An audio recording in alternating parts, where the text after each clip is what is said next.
कैसे हैं आप सभी लोग। आप सभी का स्वागत है अपने YouTube channel learn with focus पर। हम लोग क्लास 10th की मैथ पढ़ रहे थे, जिसमें प्रश्नावली 6.4 हमारी समाप्त हो चुकी है। आज हम लोग पढ़ेंगे प्रश्नावली 6.5, जिसके पहले एक प्रमेय बहुत महत्वपूर्ण है जो आप लोग को आती भी प्रूव करना नहीं आता होगा। तो हम लोग उस प्रमेय को आज प्रूव करा लेते हैं। प्रमेय क्या आपने पढ़ा होगा कि जो है कण का स्क्वायर बराबर आधार का स्क्वायर प्लस लंब का स्क्वायर। तो कुछ उसी तरीके की ये हम लोग प्रमेय प्रूव कराएंगे। प्रमेय आपके सामने लिखी हुई है कि एक समकोण त्रिभुज में कण का वर्ग शेष दो भुजाओं के वर्गों के योग के बराबर होता है। तो कण क्या होता है, आधार क्या होता है, लंब क्या होता है, ये आपको बहुत बेहतर पता होगा। तो यहाँ पे केवल कहा है कि शेष दो भुजाएं, तो यहाँ पे लंब और आधार का कोई यूज नहीं है। लेकिन बाई चांस अगर जरूरत पड़े तो मैं बता दे रहा हूँ कि मान लीजिए ये अगर आपके पास एक त्रिभुज है, इस त्रिभुज में जो कोण 90 अंश का है, तो अगर ये हमारे पास एक त्रिभुज होता है, त्रिभुज ABC, इस त्रिभुज में अगर बी समकोण है तो हम कहेंगे बी 90 अंश है, और 90 अंश के सामने का क्या कहलाता है, कण कहलाता है। और फिर जिस एंगल से हम देखना चालू करते हैं, अगर यहाँ से हमारी आंख है, ये हमारी आंख है, आंख मान लीजिए थीटा कोण बना रही, तो हमारी आंख जहां से बनाएगी तो जो सामने दिखेगा वो लंब होगा। लंब मतलब जो परपेंडिकुलर खड़ा दिखाई दे, लंबवत। तो हमारे सामने जो लंबवत सीधा खड़ा दिखाई देगा वो लंब कहलाएगा। और हमारी आंख जिसके साथ जो बचेगा वो बेस जो होगा, आधार जो होगा उसको हम आधार कहेंगे, जो आधार होगा उसको आधार ही कहेंगे। अब हमारी आंख अगर कहीं यहाँ होती, अगर इस कोण से देख रहे होते, ये कोण मान के, तो हमारे सामने कौन खड़ा दिखता है, ये, तब उसके लिए लंब ये होता है। और फिर उसका बेस क्या होता है, अगर हम खड़े हैं तो कहाँ खड़े, आदमी कहाँ खड़ा होता है, बेस पे, तो उस समय उसका बेस ये होता है। तो आप समझ गए होंगे कि कैसे आधार, लंब और कण हम कहते हैं। और 90 के सामने का हमेशा कण होगा, क्योंकि त्रिभुज के तीनों कोणों का योग कितना होता है, 90 अंश। और जो कोण बड़ा होता है उसके सम्मुख भुजा सबसे बड़ी होती है। तो हमको पता चल गया तीनों कोणों का योग 90 है, तो एक तो 90 यही हो गया। त्रिभुज के तीनों कोणों का योग 180 है, और 180 में 90 तो यही हो गया। तो बाकी इन दोनों का योग कितना होगा, 90 होगा। तो इसका मतलब कोई एक कोण 90 से छोटा होगा, तो हम कह सकते हैं कि सबसे बड़ा कोण हमारा 90 अंश का है। तो इसका मतलब ये सबसे बड़ा कोण है, तो इसके सामने की भुजा सबसे बड़ी होगी। इसीलिए कण सबसे बड़ी होती है, लंब और आधार से क्या होती है, कण बड़ी होती है। ठीक है, तो हम लोग ये याद रखेंगे। तो अब सबसे पहले हम लोग प्रमेय की ओर चालू करते हैं। तो प्रमेय क्या दिया गया है, इसके लिए हम एक ट्रायंगल खींच लेते हैं। दिया गया है कि एक समकोण त्रिभुज में कण का वर्ग, तो देखिए एक समकोण त्रिभुज बना हुआ है, हम लोग वही चालू करते हैं। एक बना लेते हैं, ये हमने क्या बना लिया है, ये देखिए, ये एक हम समकोण त्रिभुज बना ले रहे हैं। ये 90, ये हमारा हो गया A, B और C, जहाँ पे B क्या है, समकोण है। B के सामने का कण हो जाएगा, ये B है और ये BC। तो प्रूफ क्या करना है, तो चूंकि दिया गया है, दिया क्या गया है, कोण B समकोण, कोण B क्या है, समकोण, या केवल इतना ही दिया गया है। फिर तुमको सिद्ध क्या करना है, सिद्ध करना है आपको, क्या सिद्ध करेंगे कि जो सबसे बड़ी भुजा है, सबसे बड़ी भुजा मतलब त्रिभुज में कण का, इसका ये हमको पता हो गया, कण हो गई। फिर बाकी ये भुजा 1 हो गई, और हम इसको भुजा 2 कह सकते हैं। ठीक है, क्यों, क्योंकि हमको नहीं पता किस कोण से हम ले रहे हैं। तो एक भुजा 1 हो गई, एक भुजा 2। कह रहा है इन दोनों भुजाओं के वर्गों का योग, तो इसका मतलब ये भुजा कौन सी, AB हो गई और ये BC हो गई। तो कह रहा है कण का स्क्वायर मतलब कौन सा, AC का स्क्वायर है ना। कह रहा है कण का वर्ग मतलब AC का स्क्वायर क्या होगा, शेष दो भुजाएं, शेष दो भुजा कौन सी, AB का स्क्वायर प्लस कौन सी, BC का स्क्वायर। ये सिद्ध करना है। क्या लिखा हुआ है, हाँ, AB का स्क्वायर प्लस क्या दिखाना है, BC का स्क्वायर। तो जब हमको ये करना है, तो इसको करने के लिए हम लोग क्या करते हैं, थोड़ी सी रचना करते हैं। रचना क्या, कि हम लोग यहाँ से, जहाँ समकोण है वहां से सबसे बड़ी भुजा कण पे हम लोग एक परपेंडिकुलर डालते हैं। और परपेंडिकुलर का मतलब आप लोग बहुत अच्छे से पता है। और ये परपेंडिकुलर डाला तो हमने इसको मिला दिया। ठीक, और ये परपेंडिकुलर का मतलब ये है कि ये दोनों तरफ से कितना बना रहा है, 90 का एंगल बना रहा है। ठीक है, अब ये त्रिभुज की बात करें तो इसमें ये 90 हो गया, इस त्रिभुज की बात करेंगे तो इसमें ये 90 हो गया, तो इसके 90 के लिए ये कण होगा, इसके 90 के लिए ये कण होगा। ठीक है, तो कैसे क्या होगा वो आपको समझ में आ रहा होगा। तो हम चूंकि अगर दिखाना चालू करें तो हम बात करें केवल दो त्रिभुजों की। कौन कौन सी त्रिभुज की बात करें, हम बात कर लें इस छोटे त्रिभुज की। त्रिभुज कौन सा है, डाला तो हम यहाँ पे नाम दे सकते हैं D। हम बात कर लें CDB, और या पहले हम नीचे इधर वाला ले लें, हम किस वाले ट्रायंगल की बात कर लें, ABD, और सबसे बड़े त्रिभुज ABC। तो हम लोग ऐसी बात करते हैं, हम कहें त्रिभुज ABD और त्रिभुज इसमें ABC बड़े वाले में ना, इन दोनों में हम लोग देखना चालू करते हैं कि क्या है। तो हम लोग देखेंगे कि ABD में ये कोण A है और AABC इसके लिए भी कोण A है, तो हम कह सकते हैं कि दोनों में कोण A क्या है, उभयनिष्ठ है। मतलब जो दोनों में है, उभय मतलब दोनों, निष्ठ मतलब जो विद्यमान हो, जो दोनों में है, तो क्या है, उभयनिष्ठ है। ठीक है, क्योंकि हम समरूप दिखाने का प्रयास कर रहे हैं। समरूपता की कसौटी कब लगेगी, जब दो एंगल बराबर दिखा ले जाए। फिर हमको क्या समझ में आया कि इसमें ये 90 डिग्री है, इसका क्या नाम है, ADB। ये क्या हो गया, AD, और इसमें क्या 90 बड़े वाले में, ABC इक्वल टू AB।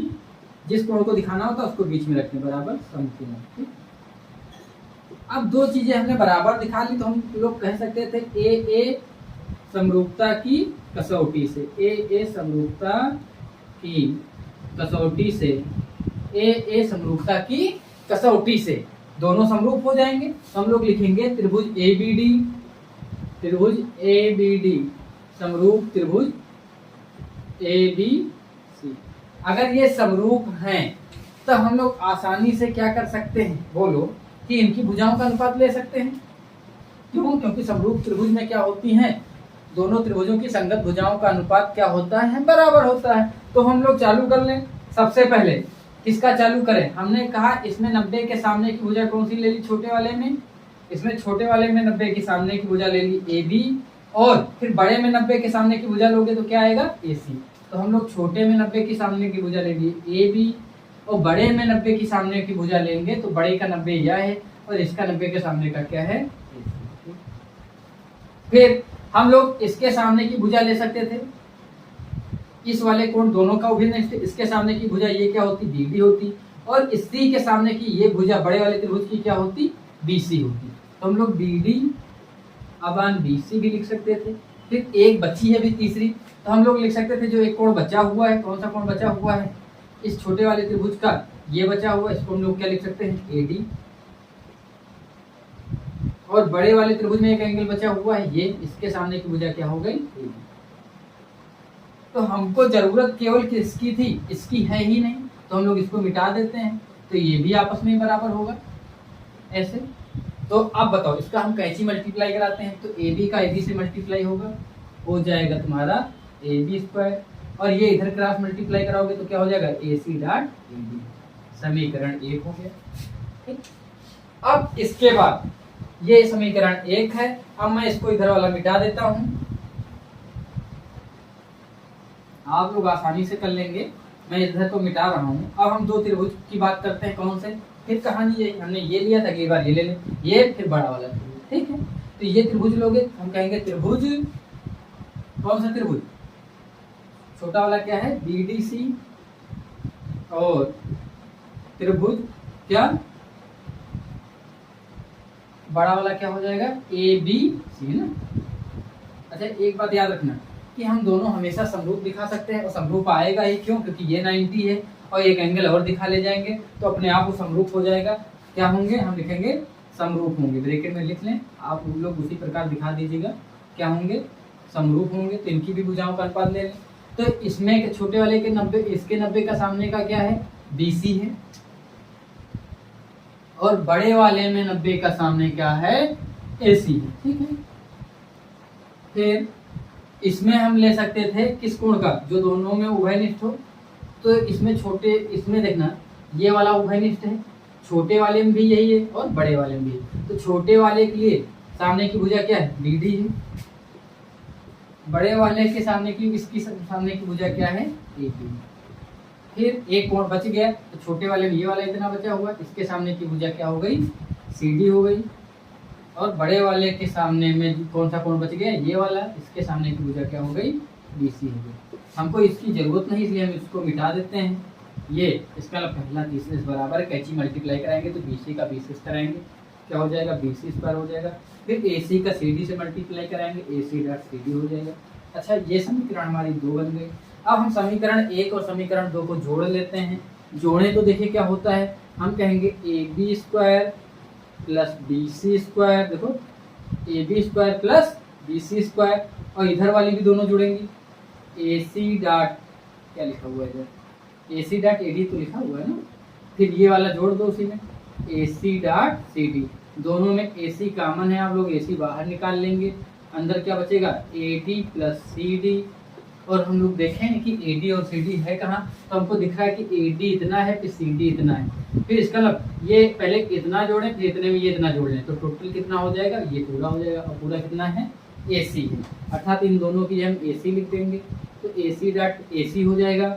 और फिर हम लिखेंगे A B square plus B C square equal to A C dot A C, और ए सी डॉट ए सी का ही मतलब क्या हो जाएगा, दो बार लिखा हुआ है तो स्क्वायर हो जाएगा, तो हम लोग लिखेंगे A B square plus B C square equal to A C square. इति सिद्धम, हमको यही प्रूव करना था, ठीक है। तो ये आपके लिए आसानी से हो जाएगा, इसमें कोई विशेष कंफ्यूजन वाली कोई बात नहीं है। तो अब हम लोगों का ये काम हो चुका है। अब हम लोग इसमें ज़्यादा उदाहरण वगैरह आप लोग खुद ही लगा लीजिएगा, अगर किसी उदाहरण में कोई कंफ्यूजन है तो आप बताएंगे तो हम स्वयं करवा देंगे उसको, ठीक है। तो इसमें आपको कोई दिक्कत नहीं होनी चाहिए। तो अब हम लोग इसके बाद पहली एक्सरसाइज पे चलेंगे 6.5 के पहले प्रश्न में कि समकोण त्रिभुज क्या होगा। तो समकोण त्रिभुज कब बनेगा, आपको इसी का उल्टा टेस्ट कर दें कि कोई भी समकोण त्रिभुज है तो क्या होगा कि उनकी भुजाओं के योग के बराबर होगा। एक पर मैं परिमेय पढ़ देता हूँ, उसको प्रूव नहीं कराऊंगा। परिमेय इसलिए पढ़ देंगे क्योंकि उसकी जरूरत आपको पड़ेगी। इसी की जस्ट उल्टा है वो परिमेय। वो प्रमेय क्या है कि यदि किसी त्रिभुज की एक भुजा का वर्ग शेष दो अन्य दो भुजाओं के वर्गों के योग के बराबर हो, मतलब ये किसी भी त्रिभुज में एक भुजा का वर्ग, ये बड़ी वाली भुजा का वर्ग होके शेष अन्य दो भुजाओं के वर्गों, शेष दो भुजाएं ए बी और बी सी, इनके वर्गों के योग के बराबर हो। ये प्रश्न ने कहा इस बार है, तो तुमको क्या दिखाना, क्योंकि ये है। पिछली बार क्या दिया गया था कि समकोण हो तो ये दिखाओ, इस बार कह रहा है ये है तो समकोण दिखाओ। तो हम लोग याद कर लेंगे कि अगर ये है तो तब ये कब संभव है, जब त्रिभुज कैसा हो, समकोण। तो यही कह रहा है कि किसी भी त्रिभुज की एक भुजा का वर्ग शेष दो भुजाओं के वर्गों के योग के बराबर हो तो उसमें क्या होगा, एक कोण समकोण होगा। ये निश्चित है, ये शाश्वत सत्य है, ये सत्य सनातन है, ये बदलने वाला नहीं है। ये हम लोग याद रखेंगे, ठीक है। तो इसमें आपको कोई कंफ्यूजन नहीं होनी चाहिए। अगली इसी प्रमेय का उल्टा कि ये है तो इसका मतलब इसी में ये बात इंक्लूड है कि कोई एक कोण क्या है, 90 अंश है, ठीक है। क्या है, 90 अंश, अर्थात कोई एक कोण 90 है, ठीक है। हम लोग ये याद रखेंगे और हमको पता भी चल जाएगा कौन सा है, ठीक। तो यहाँ तक की कोई कंफ्यूजन नहीं। अब हम लोग आते हैं, और कोई प्रमेय तो आपकी बची नहीं, अगर प्रमेय बची होती तो हम करा देते। बाकी उदाहरण ये आप लोग खुद ही पढ़ लीजिए, एनसीईआरटी के उदाहरण बहुत जरूरी है, ठीक है। ये आप स्वयं करिए। तो मैं इसको मिटाता हूँ, एक्सरसाइज के पहले प्रश्न पे आता हूँ और पहला प्रश्न चालू कराते हैं। सब आसान से हैं, कोई दिक्कत आपको नहीं होगी। लगातार बने रहिए और इसीलिए हम लगातार क्लास लेते जा रहे हैं, ठीक है। क्योंकि अभी से क्लास चलती रहेगी तो आने वाले दिनों में आपको कोई समस्या नहीं। और क्लास में किसी भी प्रकार की आपको कोई भी शिकायत है तो आप लोग जरूर बताइए कि सर इसमें ये नहीं समझ में आ रहा है या गंदा लिख रहे हैं, ये वाली शिकायत नहीं करिएगा। आप लोग गंदा बचपन से लिख रहे हैं, आज तक लिख रहे हैं और लिखते रहेंगे। इसके अलावा आप कोई भी शिकायत कर सकते हैं, किसी प्रकार की कोई भी समस्या है तो आप जरूर बताइए। तो पहला सवाल है कि कुछ त्रिभुजों की भुजाएं दी गई हैं, निर्धारित कीजिए कि इनमें से कौन कौन से त्रिभुज समकोण हैं। इस स्थिति में कर्ण की भी लंबाई निकालनी है। तो पहला इसका दिया हुआ है कि एक जो है 7 सेंटीमीटर है, 7 है, 24 है, 7 सेंटीमीटर, 24 सेंटीमीटर और 25 सेंटीमीटर कह रहा। तो हमेशा याद रखना, हमने कहा था कि जो सबसे बड़ी भुजा होगी वही कर्ण होगी। क्यों? क्योंकि 90 डिग्री के सामने की भुजा सबसे बड़ी होती थी।